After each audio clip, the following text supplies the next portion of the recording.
कविताको शीर्षक छ हामी मानव।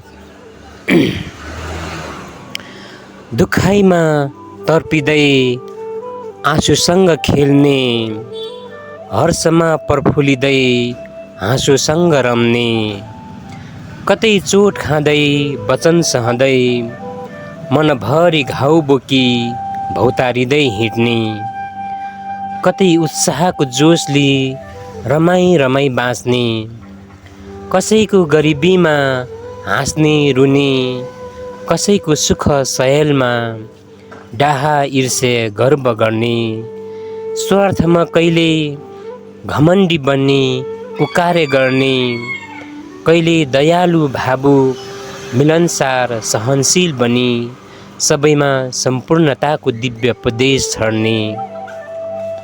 कति अद्भुत छौँ साँच्चै, समुद्री सतहका कुना कुनादेखि जमिनका कुना कुनासम्म, सगरमाथा हुँदै चन्द्रमासम्म, अनि सारा ब्रह्माण्डलाई नै झिलबिल बनाउने शक्तिशाली विवेकशील प्राणी हामी मानव। धन्यवाद।